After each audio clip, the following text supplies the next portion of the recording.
¿Qué tal? ¿Cómo les va? Estimados seguidores, oyentes del canal. El video de hoy va a estar dedicado al cuento El Inmortal, que es el que encabeza la antología de cuentos tal vez más famosa de Borges, que es el Aleph. Yo siempre me pregunté con cierta curiosidad por qué Borges y los editores nunca se sabe, es muy difícil rehacer estos caminos. Tomaron la decisión de colocar como primer relato un cuento tan arduo, porque puede ser un poquito intimidante para ciertos lectores, sobre todo para los que se acercan a Borges por primera vez. Pero bueno, en el video de hoy la idea es brindarles ciertos elementos como para que ustedes puedan hacer un análisis, un comentario de mi parte, para que el cuento se vuelva más comprensible y para allanar el camino de los múltiples obstáculos que presenta en su afán, como digo siempre, de provocar al lector, ¿no? Propio de Borges. Y vamos a empezar por el título, que es El Inmortal, que ya está anunciando la temática. Se trata de la mortalidad o de la inmortalidad, un tema muy caro a Borges y que está vinculado con el tema de la eternidad, al que le dedicó un ensayo entero en 1936. No son sinónimos, pero sí están muy vinculados. Reitero, por otro lado, que ya lo he dicho, que Borges hace literatura por lo general con la filosofía, con la teología, con la historia, con la enciclopedia, ¿no?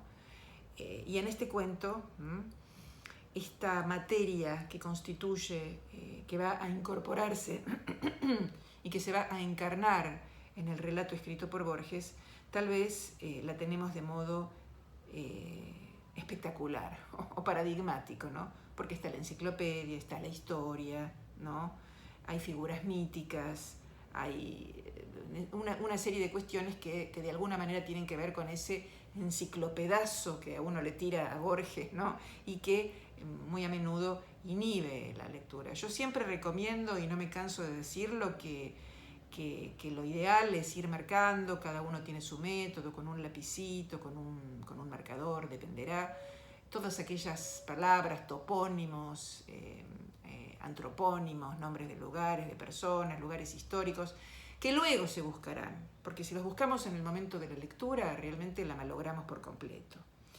Bien, entonces, tenemos un título, El Inmortal, tenemos un epígrafe y tenemos una dedicatoria en cuanto a lo que sería el paratexto, los elementos paratextuales. El epígrafe corresponde a Francis Bacon y lo traduzco, está en inglés, dice: Salomón dijo que no hay nada nuevo sobre la tierra, así como Platón imaginó que todo conocimiento no es sino recuerdo. Está comparando entonces el pensamiento tanto de un sabio de la Biblia, Salomón, con el filósofo Platón, que de distintas maneras han dicho lo mismo, ¿no? Y finalmente la dedicataria, digamos, es Cecilia Ingenieros, que fue la hija de José Ingenieros, que fue por otro lado la persona que también le dio a Borges la idea del argumento de Emma Sums, tal como él mismo lo cuenta en el epílogo del Aleph. Bien, para empezar a aproximarnos al relato, vamos a decir que desde el punto de vista compositivo estricto tenemos un marco narrativo, luego tenemos 5 partes y por último tenemos una postdata. Así está organizado el cuento, ¿no? Pero a mí me gustaría enfocar esta composición en distintas partes, o hasta se podría decir en distintos movimientos, como si se tratara de una sinfonía, más desde el punto de vista de lo que sería la enunciación, es decir, de quién habla, porque la verdad es que los obstáculos son básicamente la profusión de elementos de carácter enciclopédico, pero fundamentalmente el gran obstáculo de este relato es la identidad del sujeto de la enunciación, de quién habla, es decir, quién es, por un lado, el que habla, y también, en simultáneo, la identidad del protagonista. Es decir, hay alguien que nos cuenta, ¿sí? y por otro lado hay alguien que protagoniza las aventuras que se relatan. Y las dos identidades están deliberadamente confundidas, mezcladas, distorsionadas por Borges. Y este es, a mi modo de ver, el mayor de los obstáculos de este relato. Entonces, lo que vamos a hacer hoy es ir tratando de ordenarlo máximamente. Haré mis mayores esfuerzos para que el relato resulte más accesible. Les decía entonces que tenemos básicamente tres voces narrativas, independientemente de las divisiones que estableció el propio Borges entre el marco. El marco empieza en Londres a principios del mes de junio, etc., y termina en la versión que ofrecemos es literal, ¿sí? Después vienen las 5 partes y después viene la postdata. En el marco se trata de un narrador, digamos así, de un narrador traductor, más bien omnisciente, ¿no?, que es quien va a efectuar la traducción de un manuscrito que fue hallado, ¿sí? Este manuscrito es hallado en un volumen de la Ilíada, traducida del griego al inglés por Pope, que un anticuario griego, Joseph Cartaphilus, le había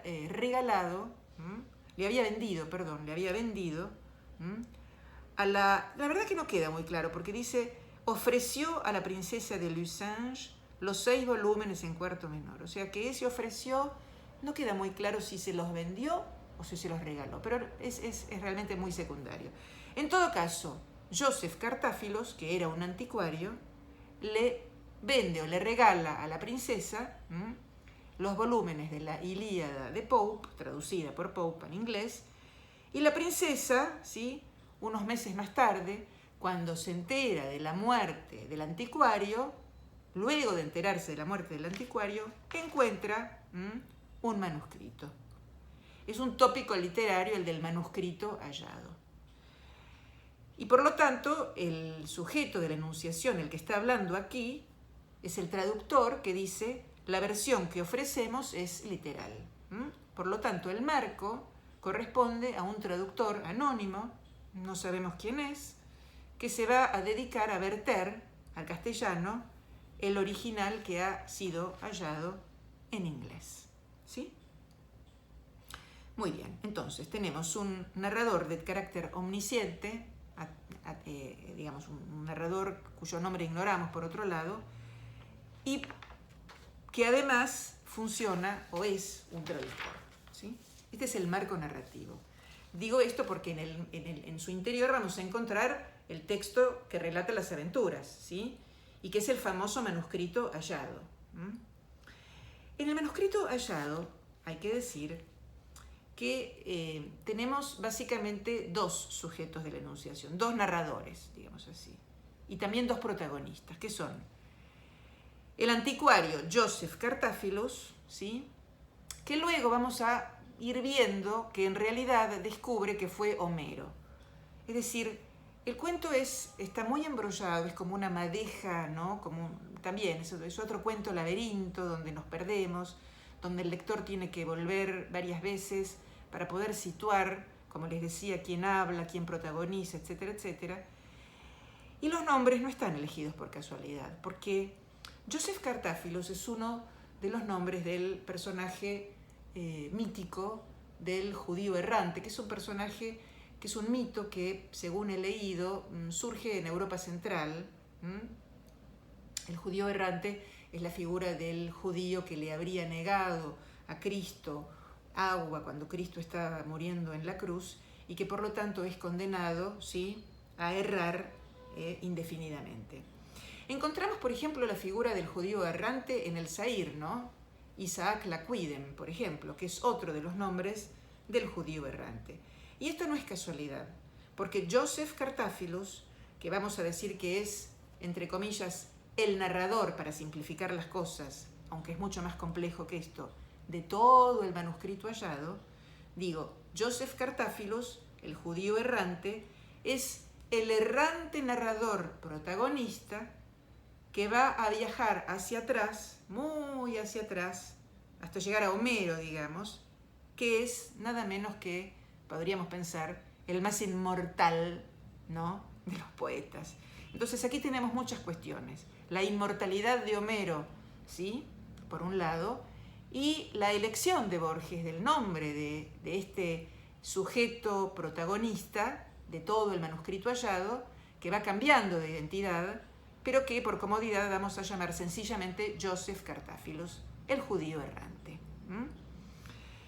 Entonces, cuando comienza el manuscrito hallado, ¿sí?, nos encontramos con que el que está hablando, ¿sí?, fue un tribuno romano, Marco Flaminio Rufo. Marco Flaminio Rufo, ¿sí?, que vivió en la época de Diocleciano, ¿sí?, en el siglo III, IV, digamos, después de Cristo, es el que nos cuenta que estaba combatiendo en Egipto para conquistar Egipto, ¿no es cierto? Y que en esas lides, en un determinado momento, conoce a un jinete moribundo que venía del Oriente, que iba del Oriente hacia el Occidente, y que le pregunta por un río, por el río Egipto, que en realidad es el río Nilo.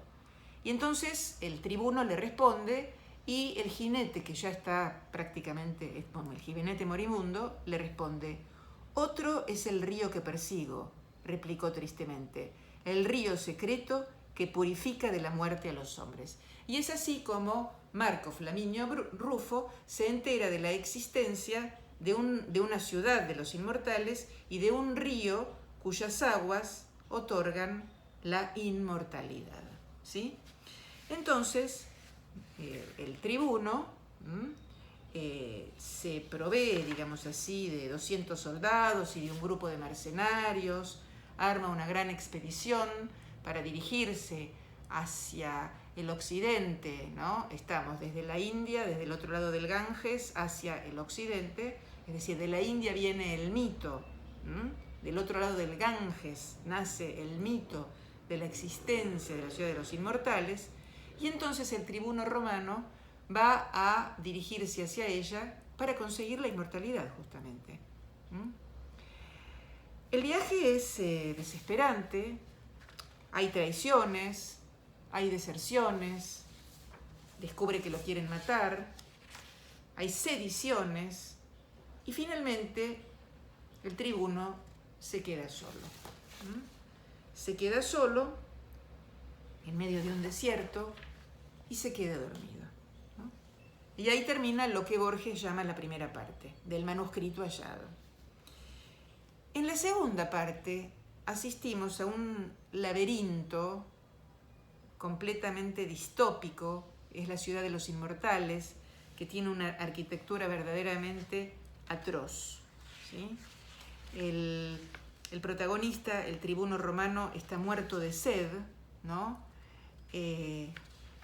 Busca y mira y encuentra la famosa ciudad de los inmortales, que tiene una arquitectura que en muchos momentos nos recuerda a la de la Biblioteca de Babel, que es otra distopía, por otro lado, ¿no? Es decir, aquí, como siempre en Borges, hay diálogos internos con otros relatos. Aparece naturalmente la idea del caos, ¿no? Bajé por un caos de sórdidas galerías, llegué a una vasta cámara circular, apenas visible. Esa cámara circular, que es ese lomo, ese libro del lomo circular que también encontramos en la Biblioteca de Babel. Hay un montón de guiños y de coincidencias intercuentos de Borges, ¿no? Bueno, entonces, el tribuno romano está desesperado porque se da cuenta de que claramente la inmortalidad es algo francamente horroroso, ¿no? La ciudad de los inmortales es horrorosa y además está habitada por unos seres que llama trogloditas, que por definición son la representación de lo incivilizado, ¿no? De lo que carece de lengua, de cultura, casi no hablan, son salvajes, ¿no? Ideas que también aparecen en otros cuentos, como por ejemplo en el informe de Brody, Es decir, vamos encontrando muchos elementos que se repiten, ¿no? Temas, leitmotivs, obsesiones, los podemos denominar de distintas maneras. Bueno, vamos a encontrar que aquí se introduce la presencia de un troglodita que lo sigue al tribuno y que lo está esperando cuando el tribuno sale de la ciudad de los inmortales y que se expresa en lengua griega y que resulta que el propio tribuno lo denomina Argos, que es el perro que Ulises tenía en Ítaca o Ítaca, ¿sí? Es decir, que corresponde a la Odisea, y que en realidad es Homero. Es decir, el que está hablando es Joseph Cartáfilos, pero también es el tribuno romano, pero también es Homero. Se dan cuenta ustedes de que aquí hay un entrevero, ¿sí?, de identidades por un lado y de voces narrativas y de sujetos, ¿sí?, de la enunciación literaria diferentes que están completamente enredados, y por eso el cuento resulta tan difícil. Entonces resulta que Joseph Cartáfilos, digamos, este judío errante que va errando a través de la historia, va descubriendo las distintas identidades que tuvo, o nos van, mejor dicho, contando las distintas identidades que tuvo. Hay varias reflexiones acerca de la inmortalidad. En un momento, por ejemplo, dice Joseph Cartáfilos: ser inmortal es baladí, menos el hombre, todas las criaturas lo son, pues ignoran la muerte. Lo divino, lo terrible, lo incomprensible es saberse inmortal. Eso sería lo terrible.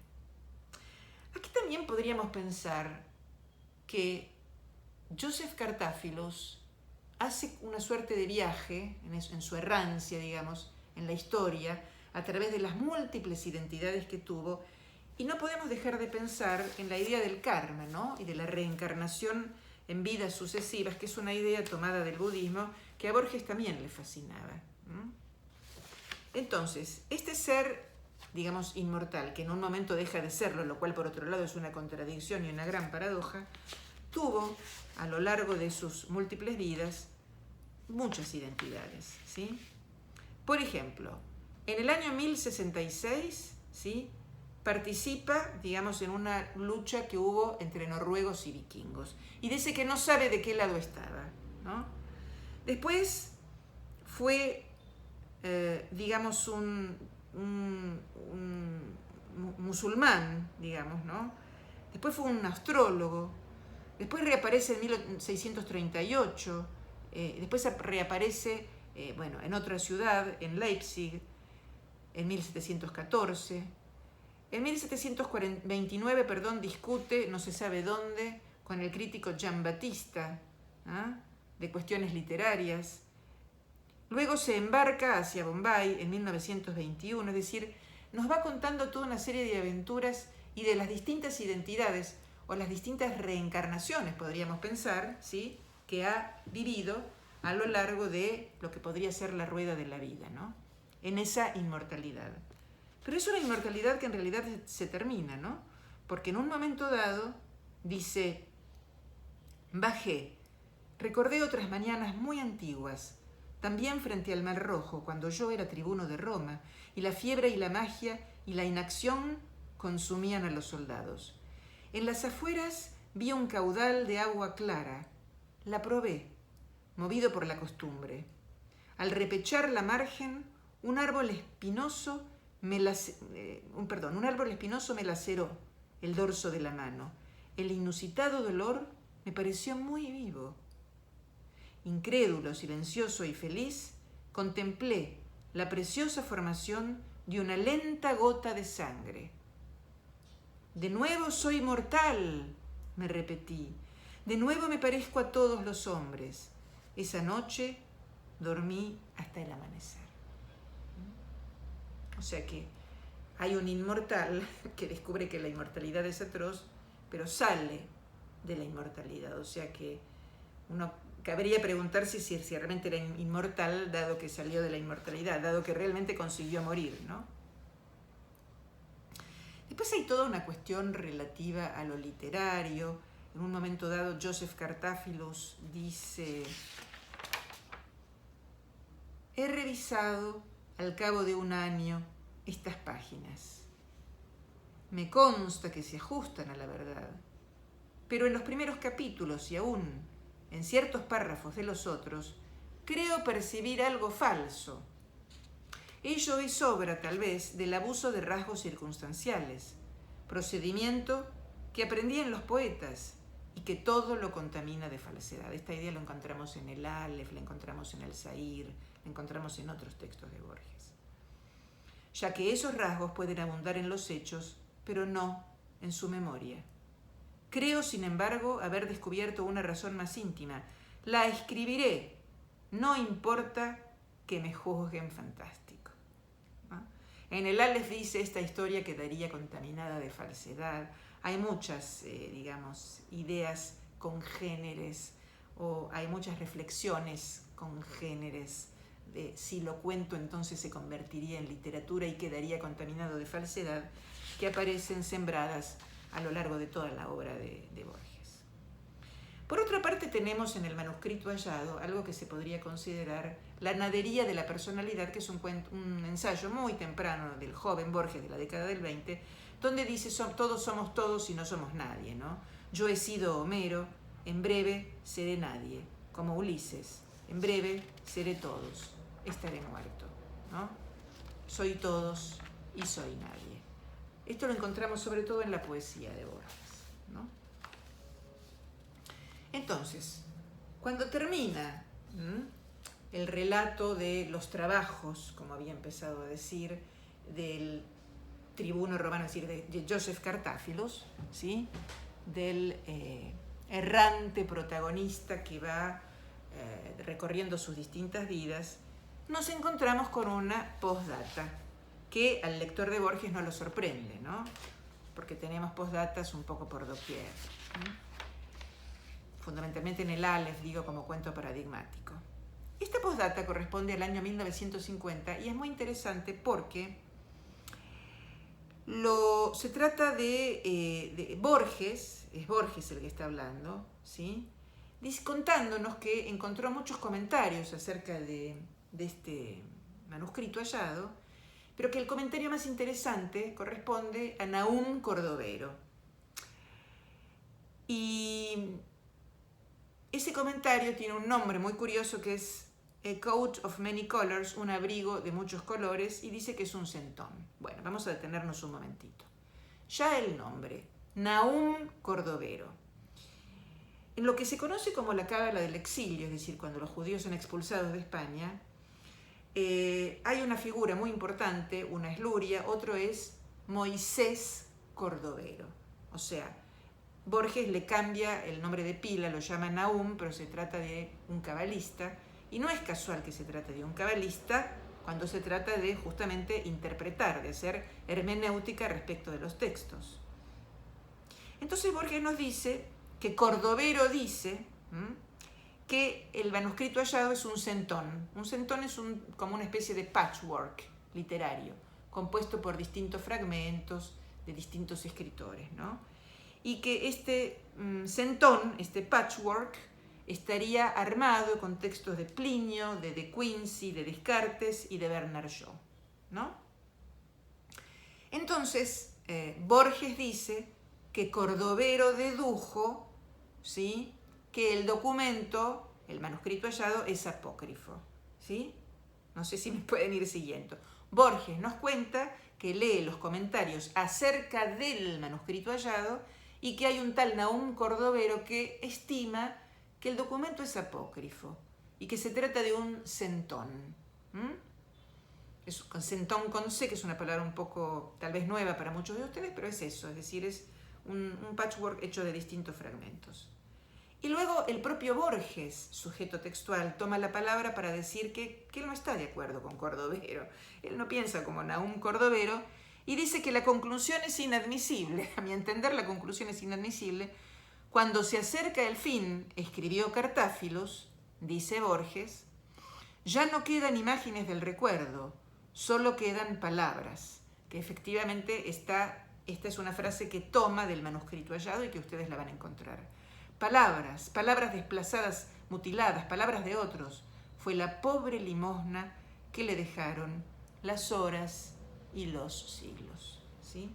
O sea que en la postdata supuestamente se echa luz sobre el manuscrito hallado, pero esa luz o esas aclaraciones están un poquito, digamos así, empañadas, ¿sí?, por la discrepancia que Borges presenta respecto de Nahum Cordovero.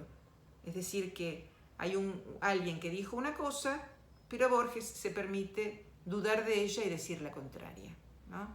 Entonces, aquí tenemos entre que la inmortalidad no es tal, porque el que fue inmortal deja de serlo, por un lado, ¿no? Y entre que en el comentario se producen estas contradicciones, paradojas, etcétera, etcétera, tenemos una vez más un canto a la contradicción, a la paradoja, etcétera, etcétera, como los lectores de Borges ya estamos acostumbrados a encontrar. Y reitero, fundamentalmente, una madeja de voces narrativas que lo confunde todo, ¿no? Que no nos permite tener claridad respecto de a quién le están pasando todas estas cosas. Por eso digo que por comodidad lo vamos a llamar Joseph Cartáfilos, ¿no? Y que bueno, como ha tenido muchas vidas y ha vivido cosas que ya había imaginado haber vivido, es por eso que de alguna manera se puede justificar el epígrafe de Francis Bacon, ¿no? De modo que es un cuento laberinto, podríamos decir, por ejemplo, que es un relato que dialoga con Tlön Uqbar Orbis Tertius, y dialoga con Tlön Uqbar Orbis Tertius por el hecho de que reaparece esta princesa de Faucigny-Lucinge, que realmente existió, que parece que fue amante de Mussolini, que recaló en Buenos Aires, un personaje realmente muy personajesco. Después, el hecho de que en Tlön Uqbar Orbis Tertius los dos amigos escritores, Borges y Bioy Casares, están en la quinta alquilada y dicen, dice el narrador, el hecho se produjo hará unos 5 años. Bioy Casares había cenado conmigo esa noche y nos demoró una vasta polémica sobre la ejecución de una novela en primera persona cuyo narrador omitiera o desfigurara los hechos e incurriera en diversas contradicciones. Tal vez puede ser el inmortal, ¿no? Porque responde cabalmente a la supuesta intención que tenían los dos escritores en la quinta alquilada de Gaona. También bien podría ser la propia novela, el propio cuento, Tlön Uqbar Orbis Tertius. La presencia entonces de la princesa, ¿sí?, esas palabras que es como si describieran el cuento del inmortal. Por último, hay una frase, ¿sí?, dicha en este cuento que verdaderamente nos recuerda a Tlön Uqbar Orbis Tertius. Esperen que la estoy buscando. Bueno, donde se habla de la multiplicación, ¿no? Y que uno puede naturalmente, inmediatamente pensar en este cuento. Bueno, ahora no la encuentro. Ah, sí, ya la encontré. Dice, en Roma conversé con filósofos que sintieron que dilatar la vida de los hombres era dilatar su agonía y multiplicar el número de sus muertes. ¿Cómo no pensar en el espejo y la cópula son abominables porque multiplican el número de los hombres, ¿no? O sea, tenemos una profusión, digamos, de guiños, de diálogos con la Biblioteca de Babel, con Tlön Uqbar Orbis Tertius, el tema de la inmortalidad, vinculado naturalmente al tema de la eternidad, la cuestión de la identidad, de la múltiple identidad, trabajada a través de la idea del karma, que viene por otro lado del budismo y que viene del oriente. el personaje mítico que tiene distintos nombres, uno es Asavero o Ayaguerus, tiene distintas pronunciaciones, o Isaac Laquidem, o Joseph Cartaphilus, por ejemplo, que viaja a través de la historia, ¿sí? Entonces nos encontramos aquí con este laberinto narrativo que espero haber podido aclarar un poco y volverlo más amable, más transitable, más asequible, más comprensible, y es lo que yo espero, más disfrutable. Bueno, nos vemos la próxima.